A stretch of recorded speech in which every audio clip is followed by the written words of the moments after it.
Well, hi, welcome. We are recording and we are here in our next to last RHET 101 class ever.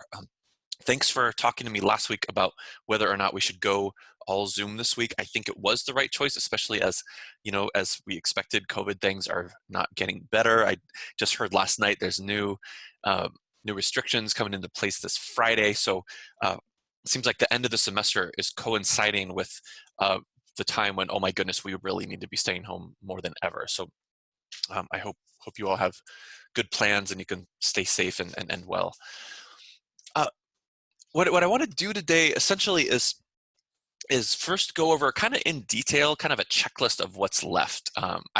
As always, I'll give you this doc afterwards. So the doc title includes final checklist. So if later you're like, where was that checklist again? You can find it under this week 14 notes, just to kind of be like, what exactly is left for me? And then, of course, I want to talk about some revision strategies, how to make sure that your final version of Essay 3 is as awesome as possible.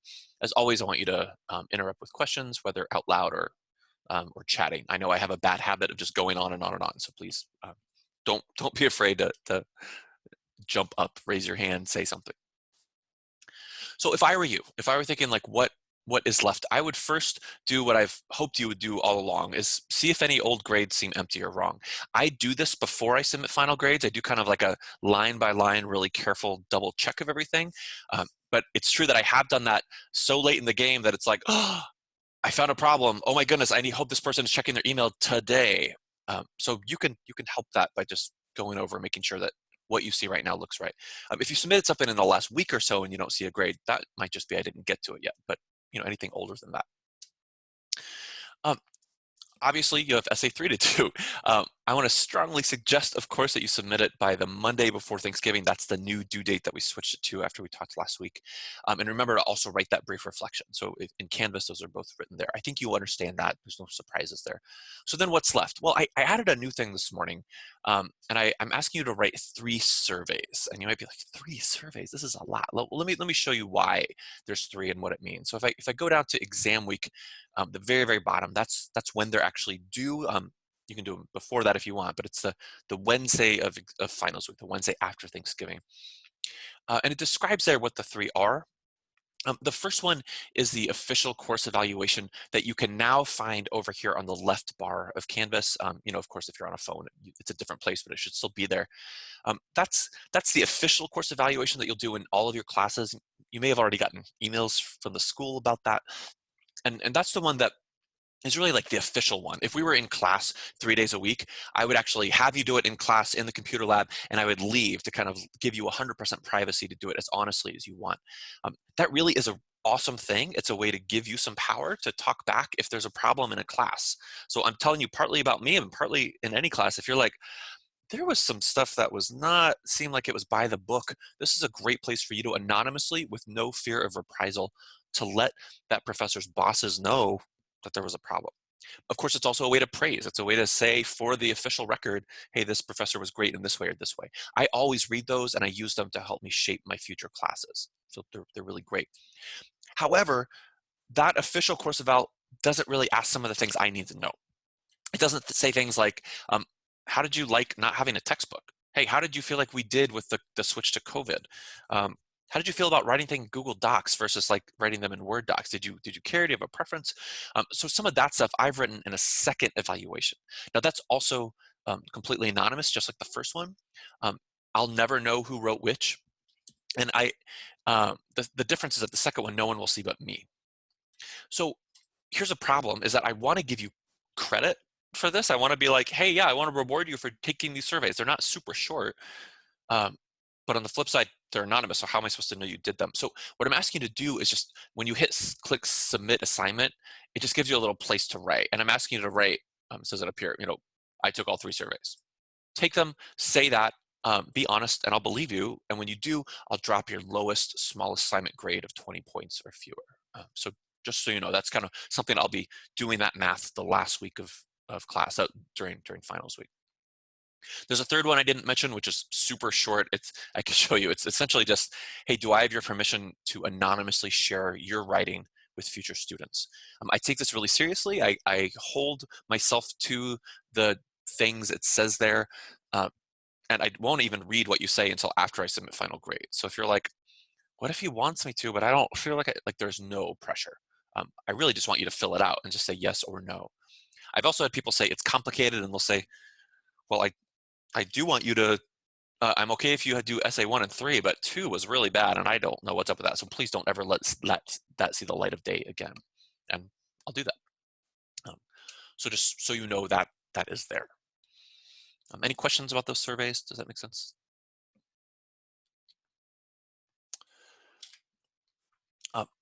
Okay, so that's kind of on the checklist, right? Like what's left.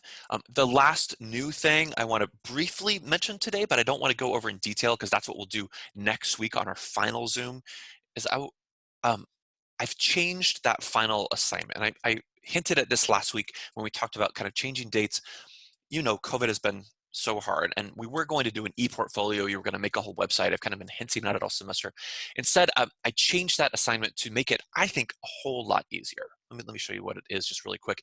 You can read all this on your own. It's that very final reflection assignment. This is also due the Wednesday of finals week. So something to do after you do essay 3, after you're done with everything else. And it's essentially, you know how much I care about reflection. I don't need to tell you all that. So I'm asking you, instead of kind of writing a whole long, like 4th essay reflecting on your writing, I'm asking you to do a 5-minute selfie video instead. And you might be like, a selfie video? That's my way of kind of trying to let you keep it informal, but I also have requirements of what goes in the video. So let me just make this really, really clear that this video is something that if you follow the checklists of what I include here, you'll get 100 points. This is a, did you do it and did you do the things I asked you to? So I'm literally gonna watch your video and I'm gonna have a checklist that I'm gonna make saying, all right, did they do that? You know, following what's on the screen, did they do that? Did they do that, do that? And if it's all checked, boom, you get the points. It's that simple. So what is it about? Well, it's reflection on yourself as a writer and your writing processes, the same things you've been writing every time you submit an essay, right? You have that little reflection thing that goes with it. And it's also, it's a letter to yourself. I know I'm kind of saying like it's for me, but honestly, I'm asking you to do it for yourself. And I'm actually going to ask you to send it to yourself, to your future self. So you're going to say, hey, future Kyle, hey, future Edith, Dayan, Taj, I want to talk about what I did in RHET 101. I know this is kind of weird, but let me tell you about it. What I want you to say is show evidence that you've recently reread all 3 essays and the reflections. You know, say, hey, I found this awesome line in this one. It was crazy. I can't believe I wrote that. How embarrassing. Or when I reread this one paragraph, I think it was the best intro I've ever written. I didn't realize it until now. Remember, also the reflection talks about where and how you wrote. So maybe there's like a, hey, I noticed in all 3 places I talked about writing in the library, and every time I do it, I like it more. I gotta remember that. A future Kyle, you should write in the library next time. You know, all the stuff that you've been doing. I want to see evidence in what you say that you did that. Somewhere in there, at least twice, I need you to mention these student learning outcomes. These are on the syllabus. Excuse me. It's just essentially you saying, hey, this is what I was supposed to learn in this class, and I've kind of been thinking about if I did or not. Who knows what critical engagement means, but how would you define that? And do you feel like you can actually say that you got better at critically engaging what you read, critically engaging what you wrote? I don't know. If not, that's okay. This doesn't have to be positive. Finally, you have to do some predicting the future. You have to say, you know what? You know what, future Kyle? I bet that in a year from now, I bet your grades on RHET 102 are going to be so awesome that you're going to look back at this stuff from 101 and be like shocked at how bad it was. Or I bet that you're going to be, you know, I don't know, have a your own website. You're going to be writing for this magazine. You're going to be writing for your job, or so, who knows? Or maybe it's negative. Maybe it's like, I bet you dropped out by now, didn't you? No, of course not. But so I want you to do some of that predicting. Again, I'm shooting for about 5 minutes. The time doesn't really matter that much, but what matters more is that you do all of those things. I have suggestions about how to record. We'll talk some more about those next week. I don't really want to get into them too much. I'm more going to just kind of be thinking about what you're going to say. But there is a requirement here that you go to the site. It's really cool. If you're in my first year SEM class, you've seen me talk about this before. You literally can write an email, include a link to the video that you're making right now, and say, deliver it to me in 1 year. And you'll forget about it. I swear you will. You won't even think about it. And then one day you'll get this email and you'll be like, what is this? And you'll open it and be like, oh, and then you'll watch your video and be amazed at how much you've grown. That's a requirement. I'm asking to do that too. So this will count just as much as the website would have, but it's way less work. I think it's very doable and hopefully not too scary. So can I ask, just in that super quick overview, is there anything here that I can better explain or anything you want to know more about?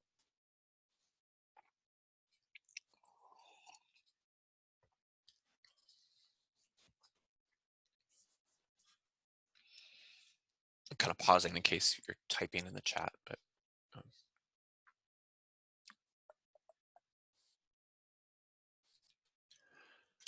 sweet. So if you think of the schedule, um, think of this as your pre-Thanksgiving work, right? Essentially, I'm hoping in the next 5 days you'll do some of that. And think of this as your post-Thanksgiving work. I'm not asking you to work over Thanksgiving. If you're going home, if you're staying on campus, whatever you do, I do believe in the importance of breathing, taking some break if possible. I know some of you are working more hours than ever, but if possible, I'm not asking you to do work from my class. But when you get back, maybe that Monday, Tuesday, take those surveys and do that final video, and you'll be done with class. The final thing is just, I've mentioned this a couple times before, I just don't want to forget. Obviously, we've been Zooming on Wednesdays. Next week is Thanksgiving, so we're Zooming on Monday at 10 next time. That is really just to give us a chance to talk about that final reflection video. I won't have anything to say except answer your questions and to help talk about like the tech side of that. So it might even be a short class. It's not, I don't have a whole lot more to teach or anything. I think you know me and you know what I'm looking for more by then. So with that, I want to focus mostly today, after all that talking, on revision. And I've been using this book in my RHET 351 class called Rewriting. It's a really strong book about essentially just how to use sources in what you're writing, but it has a great chapter on revising. I've been reading that and thinking about it and teaching it in my other class, and finally I was like, my RHET 101 students need to know some of these tips. So what I want to do is walk you through a couple exercises to actually do right now live in class. I know it's a small group, but we can do it. Following some of this guy Harris's advice. I know you don't know him. I know you don't have any reason to trust him, but I like it a lot. One just kind of an overview idea is that I love how he distinguishes between revision and editing. Sometimes you kind of hear those words. Sometimes you hear proofreading throw in. It's like, what are we talking about? And here's the image he gives. He says, if you edit before you revise, I know I haven't defined that yet, but if you edit before you revise, it's like waxing a car that has engine problems. I keep thinking about that. This idea that like have you ever like driven down the street and you see that car that's been on the side of the road for weeks and weeks and weeks? You're sure there's something wrong with it. There was one on my street that for a few weeks it had a blown tire, and every time I drove by I was like, yep, tire's still blown. And can you imagine that guy coming out and like doing everything he could to make it look really pretty, like washing it, cleaning it, waxing it, doing it as good as possible, getting all the little details done, but it's still not going to drive. And I got to be honest. I've read quite a few of your first drafts of Essay 3, and I'm not specifically talking to you three here, but overall across the two classes, I often have that feeling that I'm like, there's some engine work that needs to be done. And when I say engine work, I think you know what I mean, right? That sometimes there's basic. Did they forget that this is a persuasive essay, right? Of course, it has to be a personal topic related to the public conversations, but it also has to be persuasive in the end. It has to be convincing us about something. So sometimes I feel like people forgot that. Sometimes I feel like you didn't forget that, but you're kind of just like moving from paragraph to paragraph as if the other paragraphs didn't happen. Like here's a paragraph where I talk about a source. Here's a paragraph where I talk about a source. Here's a paragraph where I talk about what happened to me. The end. And there's kind of this. So sometimes I think the engine problem is a I don't even know what this is all about. So to help solve that, to help give some suggestions about revision, which I'm defining as a bigger picture, revisioning, right? Revisioning your essay. Uh, I want to give you some exercises to do that. Editing, I think, is more of the proofreading. It's more of the sentence level stuff. It's making your sentences as concise and clear and grammatically correct as possible. Sure, that matters, but you don't want to put the wax on a car before you fix the engine. So let's talk about the engine problems. So the first suggestion that I have is to write an abstract. And let me give a couple advice here, and you can see my examples there that we'll talk about in a minute. I'm going to ask you to do this in just a minute in class right now today. That's why I asked you to, be ready to write something. An abstract, you sometimes see this as like kind of like a summary at the top of a scholarly paper. You'll see it in other places, but that's often where it's you'll see it. Like it'll be essentially when I'm trying to read work in my field, like work about teaching writing, I can see tons and tons of articles that I don't have the time to read. So often, if a new journal comes out in my field, I might just read the abstract to each essay in that journal and say, "Oh, this summary makes it sound like this is something I really want to take the time to actually read." Or, "Okay, I read the abstract. That's good enough. I'm glad to know that exists out there, but it's not really my thing." So when I say write an abstract, I kind of mean like a summary, but kind of a specific kind of summary. The abstract I want to ask you to write is like maybe shoot for just like 3 sentences uh, that summarize the main uh, really summarize what you do in your essay. I know what you do is kind of vague, but uh, what types of evidence you're going to bring up, what problem, what way you're going to convince us there's a problem, what order you're going to walk through, what final solutions are you going to suggest. 3 is just kind of a random sentence number. It can be 2, it can be 7. But I think for an essay about your long, you could probably do this in about 3 sentences, just to give you an idea. I want to ask you to write it in the first person, with I, and present tense. With phrases like I claim and I recommend, and like later in the essay I claim this, eventually I recommend this, at the beginning I suggest this, and other like I blank phrases. I'm saying that because I think I want you to kind of be forced to think about what are you doing in this essay. Choosing those verbs is sometimes a really, really helpful way to kind of articulate to yourself what you're doing. And of course, sometimes if you can't do this, to kind of say, I'm having trouble doing this, which is a really good thing because it helps you see some engine problems you might not have seen before. So let me show you 2 examples that I wrote. They're fake. I'm pretending to be a student, but they're not real. No one is writing these exact essays.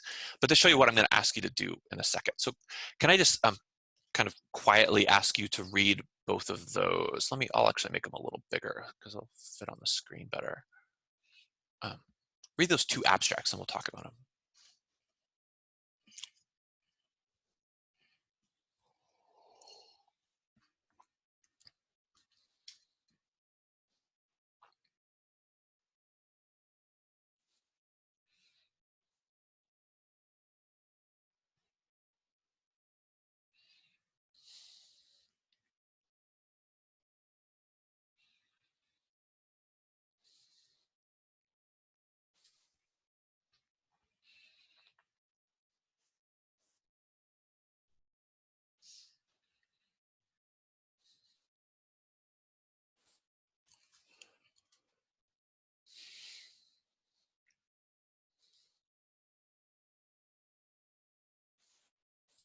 So both of these, really could start with like, in my essay. That's really what this means, right? This isn't just like in general I share. Like no. In my essay, here's what I'm doing. Let me summarize. Um, I think you could do this even if you haven't written it at all yet. If you like didn't get to the part where you like I've actually written your recommendations, but you're pretty sure what it's going to do, I think you could still write that part of the abstract. So you noticed, of course, the verbs I use, right? I share. I use that a couple times just as kind of a friendly way to say I write, because I'm not really claiming yet, right? I'm not really arguing yet. But at the end, as it goes on, I recommend. And I think that's important, that there be something about um, recommending, there'd be something about what people should do. There should be something about claims, perhaps, perhaps advocating. I'm purposely using words that are reminding me and reminding my reader that there's a claim going on here, right? That this is not just, if your whole abstract is I share this and then I share this and then I share this and I share, there's a point where it's like, well, that's great, but I could have gone to Wikipedia to read what you're sharing. Tell me, what's going to happen from that. Same thing here, right? Like we move from I acknowledge to a suggestion. Starts with a hey, let me tell you some stuff, but then let me tell you what I'm kind of hinting more at. Sure, I introduce things. That's great. But I move from introducing things to arguing things. That's really crucial, and eventually doing more suggesting. So I'm going to go back up a little bit so you can see my tips here, and then you can see one of them. And let me just give you. I'm going to give you 4 minutes. I'll check in. I'll check in when it hits 10:28 and see how you're doing. But try to actually write this about your real essay. If you need to open it up, that's fine. And I'm going to ask if anyone wants to share, either by typing it in the chat or by reading out loud. Won't force you to, but I'll ask. All right, 4 minutes.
Got about 1 more minute or so.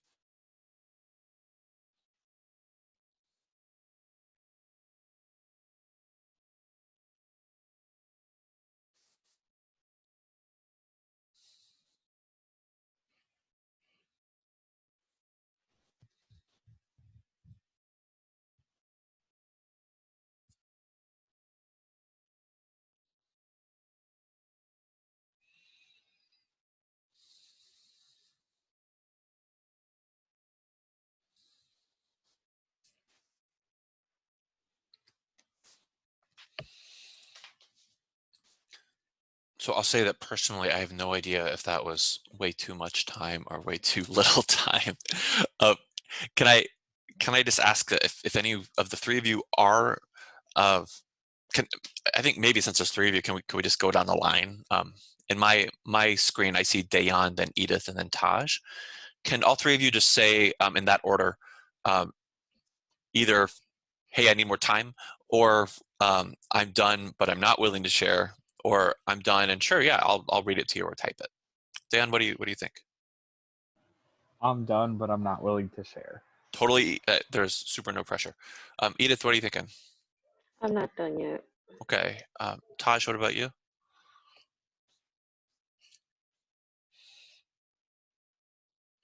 Tajne, are you around? We don't hear you. She's there. I think my thing says that her audio is connecting. I think she might be having audio problems. Oh, that's annoying. Okay, Edith, are you feeling okay? Do you want another minute, and then would you want to share, or is it better to just kind of move on and say this was good enough? I think what I got so far was helpful, so I think that we can move on. Okay, I'm totally comfortable with that. I Thank you. I think uh, the key here is that I think the harder this is, the more you hopefully start to know. I know it feels a little silly, but like I do think even when you read this on like a scholarly paper, you're reading the abstract as like, this is the finished version, here's what you're about to read. But I do specifically see this as like a work in progress strategy, a way to say to yourself, what am I doing? Now, I think one thing that I was doing really purposely in my samples that is probably a little fake, that might not work for everything, might not work for the way you actually write, is that I was being really careful about my organization in both of these. I was really thinking like, okay, there's a paragraph where I tell my personal story, a paragraph where I talk about how that story is also something that's in the news, and then various paragraphs of recommendations. I kind of did the same thing here, with a little different. I kind of said, all right, let me start with some stories about all the ways we're struggling with COVID, a paragraph about my personal experience, a paragraph with some research about extroverts. I'm not an extrovert, by the way. I was just pretending for this essay. Uh, and then again, ending with suggestions. So I know in practice, though, you may have been making suggestions and persuasive elements kind of throughout the whole thing, and it might feel messier. So this next suggestion that Harris has is really specifically to help you with that. And I'm not going to give you quite as much time to do this time. And I know I've said it before. We've kind of done this in past Zooms weeks ago. Um, but I really like the idea of an outline that doesn't necessarily look like an outline. Here's what I mean. When I say a sentence outline, I mean uh, either a, a bulleted list or a paragraph. I think this kind of outline can be a paragraph where you write one and only one sentence summarizing each paragraph in order. Now I know some of your drafts only had 5 paragraphs. So if that's the case, you might only have 5 sentences in this. Some of you are using a lot more paragraphs, kind of a more complicated thing. But the idea is it's kind of similar to writing the abstract, but it's again, the point is focusing more on finding, do you have organizational issues?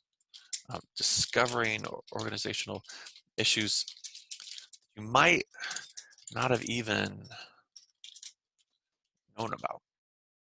Like, it's a good thing if, as you try to do a sentence outline, like an after the fact sentence outline, it's a good thing if you start to say, I'm doing a whole lot of stuff in this paragraph.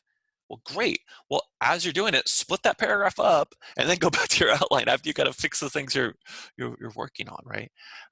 I would say that I suspect, and I suspect this because I've read all your drafts, I suspect that some paragraphs start with a sentence that let me just type this, sends a clue to your reader about what the topic is, which you don't stick to. It's kind of a lousy sentence, but you know what I mean. I sometimes when you're doing this, you can read that first topic sentence and be like, oh yeah, this is probably a paragraph about Dan, you're writing about your experience working at your I forget if it's a clinic or a home. I forget what they call it. Nursing home. Nursing home. Thanks. Um, so I can imagine a paragraph that says, where the very first sentence is, uh, most of the people working at my nursing home are furious at people who aren't wearing masks. And then I can imagine you kind of went on. I'm making this up. This isn't real, and then by the end of that same paragraph, it says, what people need to start doing is this and this and this. And you might have the sense of like, the first sentence of this is about my experience in the nursing home. And by the end, it's like you're moving on to general suggestions to the whole world. And that feels so different. Why wrap those together in a paragraph? Think of Sherman Alexie, right? A paragraph is like a fence. It's like a different yard. You're opening the gate and you're moving into the next gate. There's a physical kind of movement. What a paragraph does is it tells your reader, here's a visible thing that you can't miss to kind of signal to you, be ready for a slightly different topic here. So I think as you do the sentence outline, if you choose to, ask yourself that question. Am I sending the wrong signal is the wrong sign over my gate? Are people going to feel like they're walking into one type of field and it turns out they're walking into a different type of field? We have a lot of mixed metaphors today, right? We're talking about engines and wax and fields. This is crazy. So like I said, I don't want to take the time for that, but I do want to pause really quick and just ask, do you guys outline? Do any of you write outlines before the fact? And do any of you write outlines after you've started drafting? I know it's a little unusual. I usually don't. Well, I usually sometimes write like one paragraph Mm-hmm. and then like I'll come back to it later on. So I might write my paragraphs out of order and then like I'll reorganize everything. That makes sense. I almost feel like that's almost outliney in some ways, right? When you kind of Right. have small things that later become expanded. Right. That makes sense. Yeah, me too. But it actually started this year that I started writing like Edith. Mm-hmm. Before I would just write my whole essay and then just kind of. I didn't hear the end of that sentence, but I don't know if that was me or if that was you. You would write your whole sentence and. I'd write my whole essay and then I just kind of turn it in right away as an outline. Yeah. No, I get that. I remember being in college. I've told you this before, and I would try to write every sentence perfect. Then I try to write a second perfect sentence and a third perfect sentence, and then to get to the end, I wouldn't even reread it. I spent so much time writing this, I'm done. The more I think about that, I'm like, I got away with it sometimes, sure, but I think that works for less people in general, and it doesn't work for me anymore. I've grown out of that. I have to kind of do some outlining and drafting and messy stuff. You know J.R.R. Tolkien, the guy who wrote Lord of the Rings. He was famous for kind of writing multiple forms of outlines that kept getting bigger and bigger, and eventually the outline just kind of turned into the story. It's really interesting. Like you'll see a short outline, and then at one point he'd be writing his outline. He'd get so excited about a part, he would just like start writing the dialogue and start writing it. So right in the middle of this outline, there'd be like a scene, and then he kind of revise that, and he kind of do that with a couple more. So there'd be like just. It's like something that's growing naturally. It grows and it grows and it grows and it grows. And I think we can do that too. But I think we always think about outlines as something you do first. And I think sometimes is my engine working? That could be a cool task, a cool trick. Let me mention two more. These aren't going to be surprises, and then I am going to ask you if there's other questions about Essay 3, specifically maybe things that I mentioned when I read your drafts, or maybe anything else about the assignment to just make sure. We talk a lot about peer review in here. Because of COVID, we haven't been able to do quite as much as we want. And again, I was reading this Harris book, and he was suggesting that sometimes we ask too much of our peer reviewers.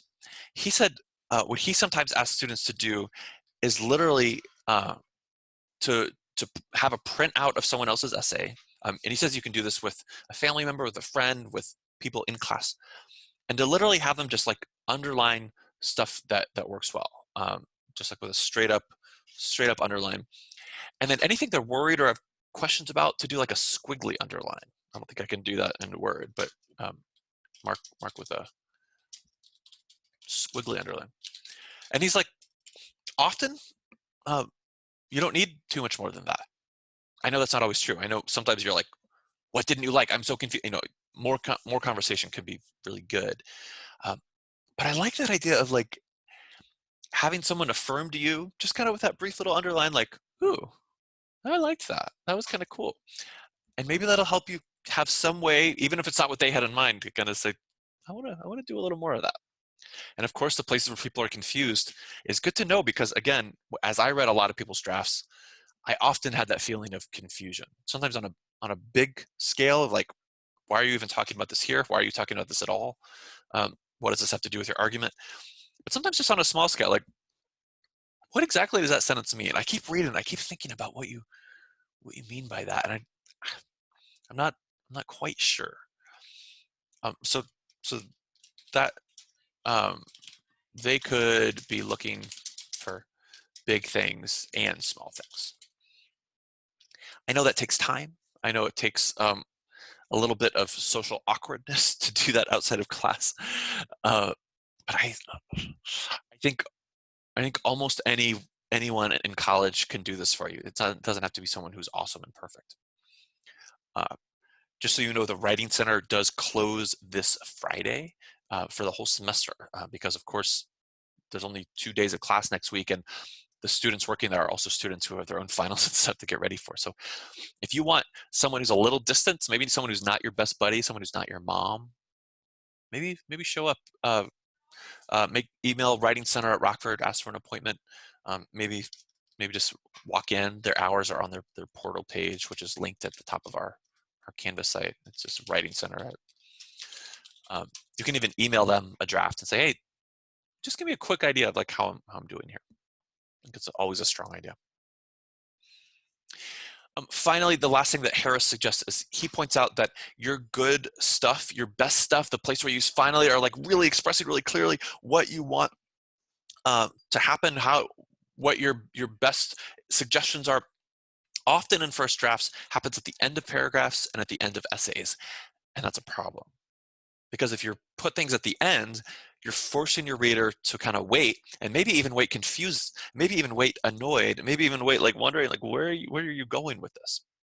So I think a really good strategy for like fixing your engine work is to read your whole thing and then immediately go back and read your intro again. And I mean intro paragraph or intro section, right? Just, your first page or so. And be like, did everything that I mentioned later come up? I'm not saying all the details. I'm not saying like you have to like repeat yourself. But if you're going to make suggestions that people sign petitions to change the law and act a different way in their personal interactions, you can summarize that in a single sentence in your intro. You could let your reader know where this is going is I'm going to, in the end, hope to convince you to sign a petition to change the law and to change some of your personal interactions. Bam, the end. That's all you have to say up front. But that much at least should be up there. I have to say that again is one of the major things that I felt like in these drafts. I know it's first draft. I know a lot of people wrote it really fast, but I think you can do this. You just a lot of times haven't yet. So I really mean it when I say immediately, while it's fresh.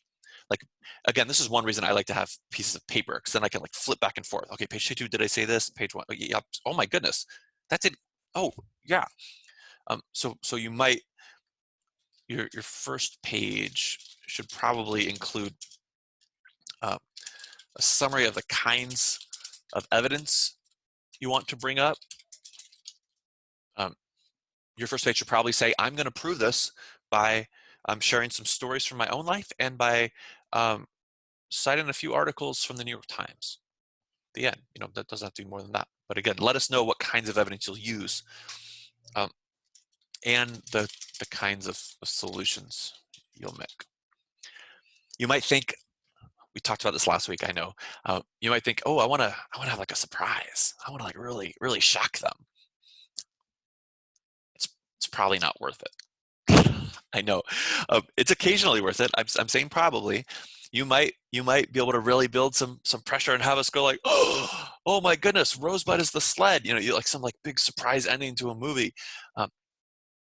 But essays in college don't often have that kind of feel to them. It's just not. It's not the same vibe. It's not the same genre. So unless you're so sure, I suggest you really get some of that up front. I'd rather you overdo it up front than underdo it. So that's all I got. I know we're at 10:43. I know we only have 7 minutes left.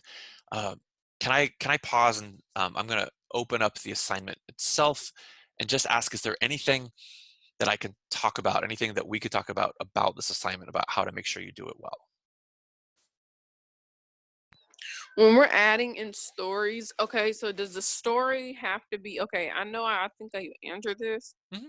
Okay. It has to be a personal story, but like, could it be about something like we heard of, or what I'm saying, something someone told us, and or no? Like, would you want us to be there, present for that personal story, and like something we saw ourselves?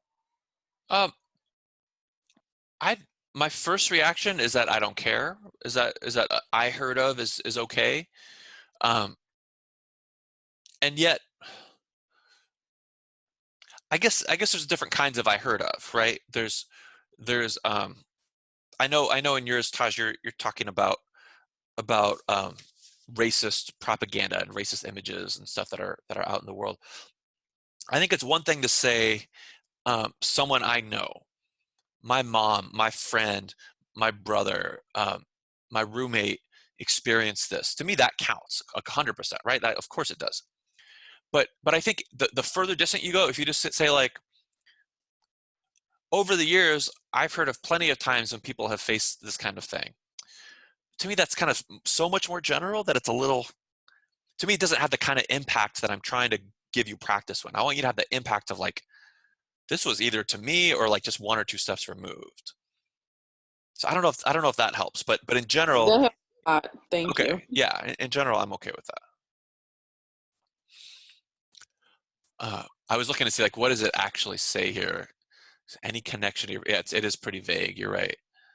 Um, I do think some people, I'm saying this partly for the video, I think some people have been underdoing this, and sometimes I'm not sure why. I'm not sure if it's because it's getting too personal and they don't want to share it, or they just don't realize that they're kind of striking gold. They'll kind of have a whole essay, and some people have had like one sentence where it says, "One time I faced something just like this in my own life," and then they move on, and I'm like, "Whoa, whoa, whoa! What happened? Tell me more."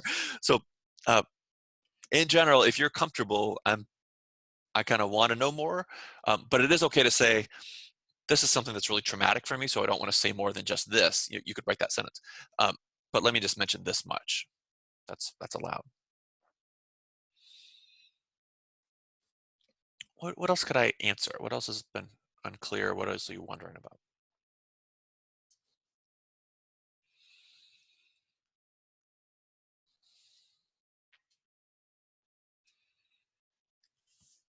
I'm just going to give it like 10 more seconds in case you're thinking about it while I kind of browse through this.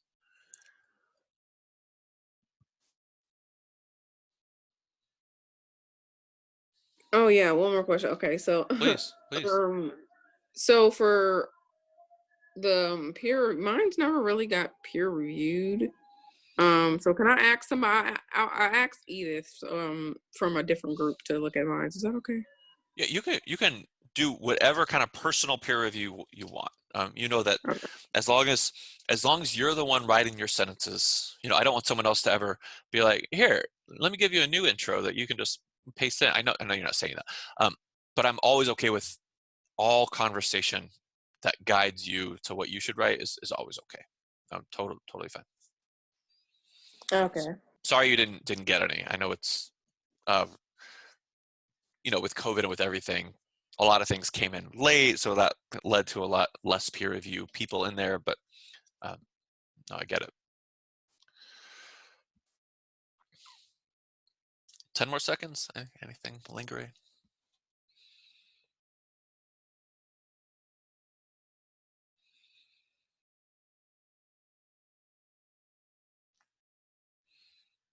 All right. Well, then I'm gonna let you go, and I'm gonna trust you all to talk to me if you have a problem or something else you want to know. Uh, Thank you. Have a nice day. yeah, I'll see you later then. Bye.